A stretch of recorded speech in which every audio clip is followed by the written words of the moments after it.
Welcome to the Worthy House. I am Charles Haywood, the maximum leader of the Worthy House, and I am here to give you back your future. At the Worthy House, we offer reality-focused writings on a variety of topics, often on history, politics, and, in general, on human flourishing in the coming post-liberal West. Written versions of all Worthy House writings are available at our main site, theworthyhouse.com. Today we are discussing Plutocrats, the rise of the new global super-rich and the fall of everyone else, by Chrystia Freeland. From the cover, I expected this book to be a lightweight documentary version of Crazy Rich Asians, offering painfully amusing stories about the foibles of the super-rich, accompanied by cautions about the negative effects of such behavior upon the rest of America. Plus, the picture of private jets in the driveway attracted me as a vision of my hoped-for future, since I am comfortably in the 0.1%, and much of my time is spent struggling to reach yet higher. Instead, this book is a pretty dense, though rambling, web of analysis with no funny stories at all. Still, it's modestly worthwhile in itself and has the additional benefit that it sheds light on today. How is today different than 2012, when this book was published? There are basically the same number of rich people, after all. Trump is what's different, of course. I don't think Trump is the explanation for, or relevant to, everything.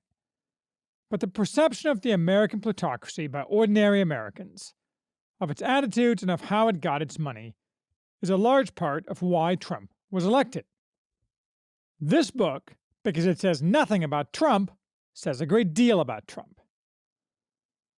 Plutocrats is basically a compilation of statistics, intercut with anecdotes, mostly gleaned from the very many interviews the author, Chrystia Freeland, a semi-famous journalist recently appointed Canada's Minister of Foreign Affairs, conducted with the rich and powerful, everyone from Eric Schmidt to George Soros. The latter, in fact, is mentioned every few pages, each time as a sage of unique wisdom and insight. The Soros worship is so over the top, actually, that the reader wonders if Freeland has some relationship with him. Books organized around an author's interviews with the powerful tend to smack of vanity in an author, who usually seems to think their reviewee's aura rubs off. But other than with Soros, Freeland does a pretty good job of restraining fanboyism. The author initially frames her book by citing the Kuznets curve, the idea that inequality necessarily diminishes as a civilization gets richer overall. This was not an original idea with Simon Kuznets in the 1950s. The same concept was also advanced by Alexis de Tocqueville. So far, though, the idea has been proven false. Inequality is increasing as we get richer. Why that is, and what will likely result, is the theme of this book. Immediately, though, crops up a significant problem with Freeland's book: a failure to sharply distinguish between inequality of income from inequality of wealth. She slides back and forth between the two, sometimes in the same sentence, treating them as functionally identical, which they are not. Inequality of income is, in large degree, a statistical artifact, since the people at the top are often only there briefly, and something like 15% of the population is in the top 1% of income for at least 1 year in their lives. Inequality of wealth, that is, of assets, is much more problematic if inequality is the focus, and that there is less turnover in who is wealthy, which means it is harder to reach the top. As I know myself, to my shame and sorrow, I am much farther from the top 0.01% in assets than in income. The envy that is the inevitable fruit of inequality is reduced, at least in America, if people feel like they have a shot at reaching the top, which today they increasingly do not. But Freeland never even acknowledges this critical distinction. This is not the only reason the book sometimes feels confused. Another problem is that Freeland tries to achieve a global focus by citing individual statistics from India, Russia, and China. But comparing inequality in those areas with inequality in America muddles matters rather than illuminating them, since the book again shifts rapidly among things that cannot be compared directly to each other. On the other hand, the foreign oligarchs do add a frisson to the book. The sword of Damocles position of many non-Western plutocrats is very obvious and chilling. Freeland adduces the obvious cases of executed Chinese oligarchs and imprisoned Russian magnates, but several of the people she interviewed who were riding high in 2012 are not now. For example, the Brazilian Ike Batista, who made tens of billions in oil and mining and is noted in the book as among the 10 richest men in the world, is now bankrupt and serving a 30-year prison sentence. I'd rather have less money and more security, myself. I like to sleep easy at night. Despite these problems, Freeland does a competent job laying out what modern inequality generally looks like, with nods to the Gilded Age as a precursor of today. Not only is inequality increasing, and it has been for decades, most Americans are staying in the same position. At best, or falling backward, at least until very recently, with the advent of what looks like a genuine broad economic boom as a result of Trump's economic policies. It is only the upper crust that is registering and hoarding gains. Americans, rich and poor, used to frown somewhat on inequality of outcome, and a great deal on inequality of opportunity. But since the 1970s, this social consensus fragmented, both due to internal political changes and to the impacts of technology and globalization.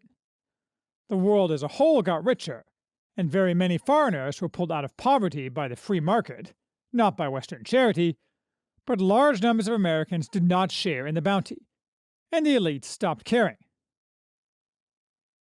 If this book were written in 2018, Donald Trump would be the focus, with his feeling of unfairness and being left behind cited as a driver for his rise. Instead, having gotten basic data out of the way, Freeland turns to explicating the culture of plutocrats. She discusses that today's rich largely are not rentiers. They made their own money rather than inheriting it, and they work to keep it coming rather than clipping bond coupons. Many of the richest are innovators who provide value to consumers, or at least perceived value. She discusses their consumption, but also their unhappiness, the risks they take, and the cost on their families, noting that, for all practical purposes, 0 women count as this type of plutocrat. They feature only occasionally, as wives and as inheritors of wealth. Not that the reader cries for them, but it does make the reader realize the plutocracy is not just a bunch of caricatures playing Mr. Moneybags. The most important cultural characteristic, however, is that modern plutocrats are cosmopolitan citizens of the world, feeling essentially no loyalty to the countries of their birth. I would add, in the case of most American plutocrats, that they affirmatively despise much of America and its culture, while sucking up to the values of foreigners. This latter point Adam Smith foresaw, how liquid capital erodes loyalty to country, and this accurate perception of American plutocrats is a key driver of Trump's success. When American CEOs state openly that if 4 people in China and India are lifted out of poverty and into the middle class, and meanwhile 1 American drops out of the middle class, that's not such a bad trade. It is no wonder that Trump has wide appeal. It's not just ideological, either. As Freeland notes, Western businesses are less dependent on a prosperous domestic middle class because they can now sell to the rising middle class of the emerging markets. American CEOs can preen themselves on being progressive while making money, naturally taking advantage of the stability and protections, legal and otherwise, of America, while giving little or nothing to other Americans.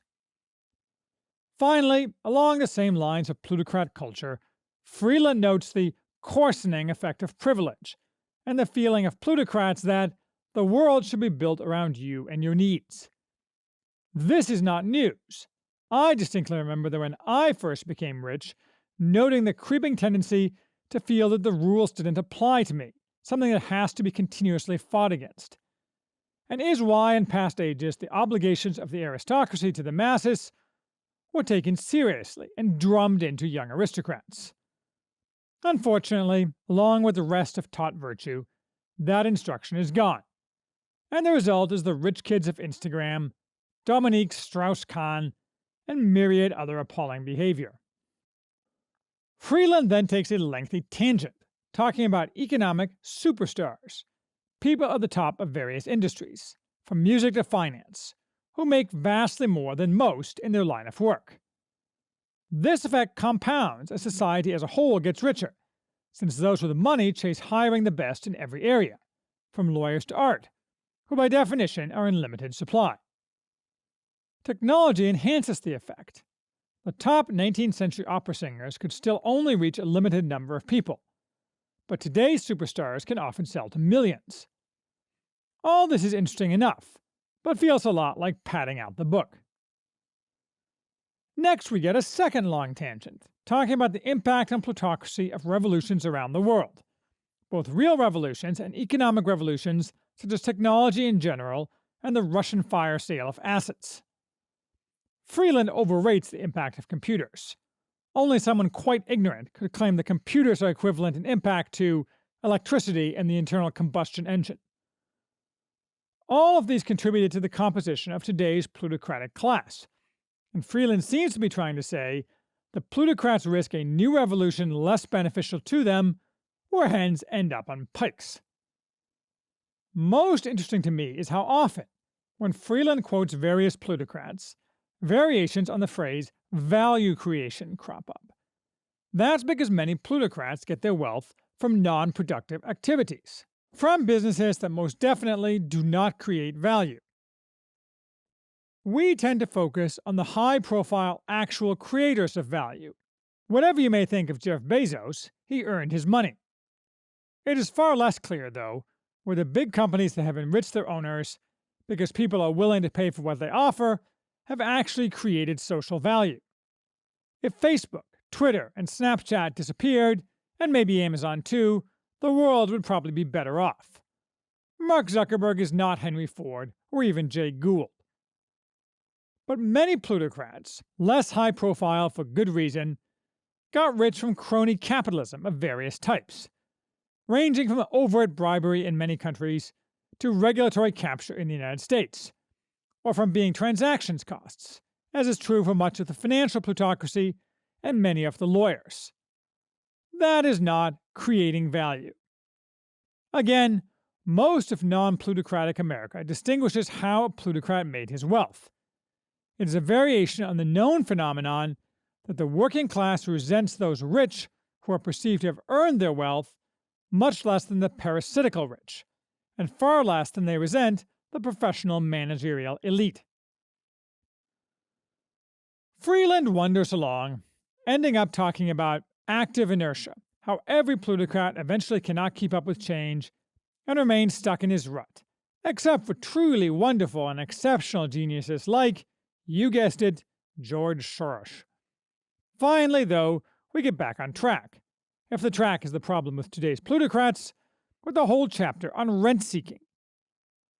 Freeland channels my favorite academic, Luigi Zingales of the University of Chicago Booth School of Business, though she incorrectly characterizes him as a Republican.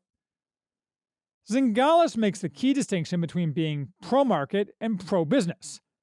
Most object less if people get rich by succeeding in the market. But the reality is that most plutocrats loathe the market and want to use the government or other anti-competitive means to line their pockets.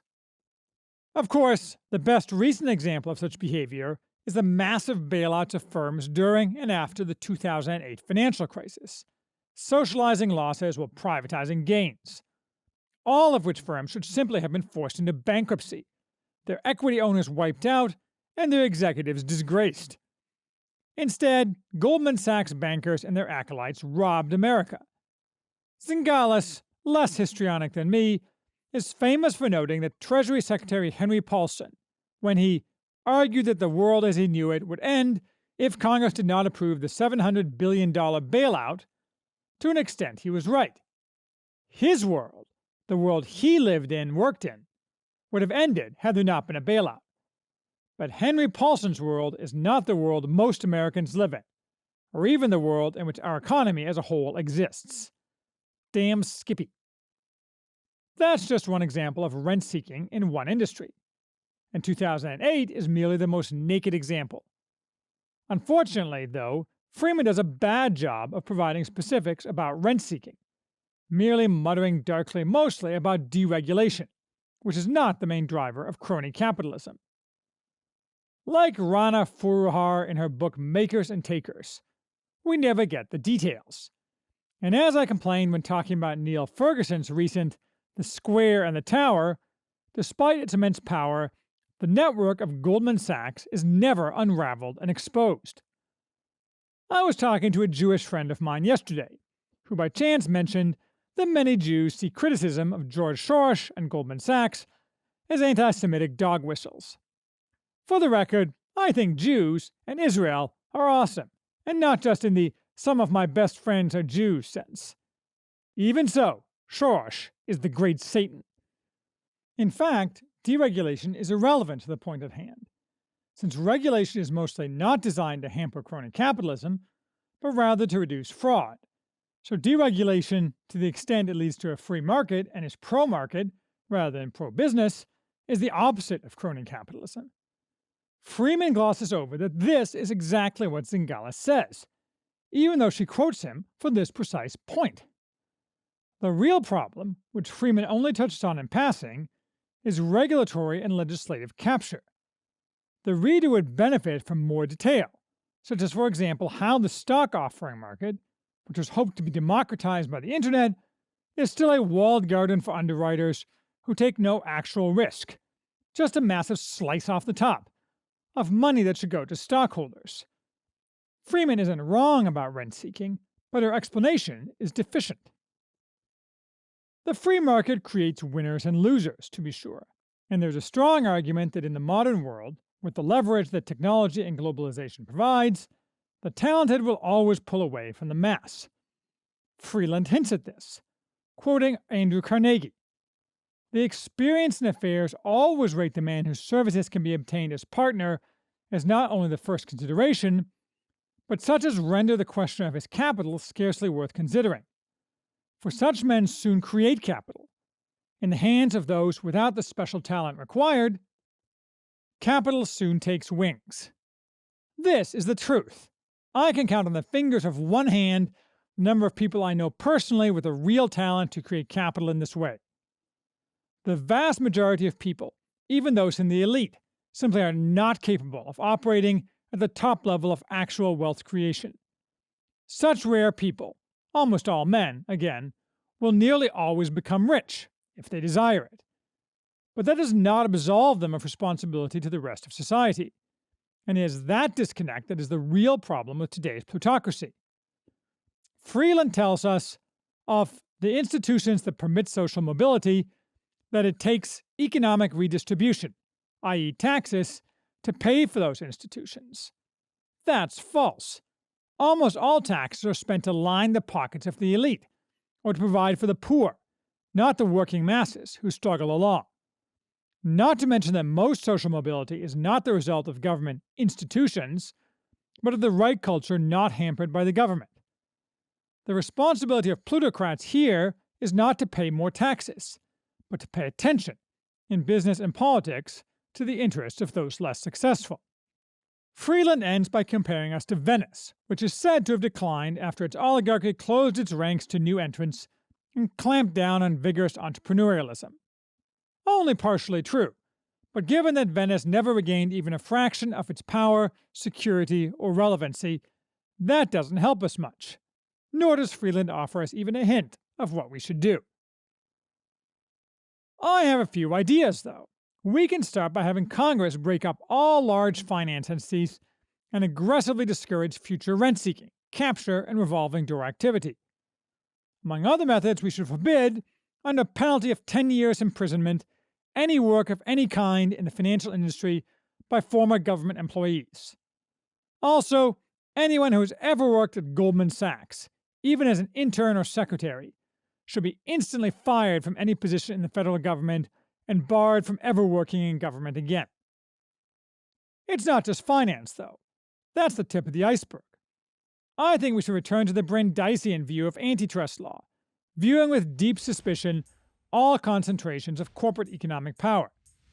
In fact, Zingalis and his podcast partner, Kate Waldock, were just discussing this on their excellent podcast Capitalism, which I highly recommend you check out. And there are some books coming out on this very topic, which I expect to review as well, since I think this is a critical matter. For current purposes, we should just agree that we can erode the power of the plutocrats and increase opportunity for all Americans by judicious hammering of entities that have acquired excessive power and are using that power in a way that does not benefit all of America.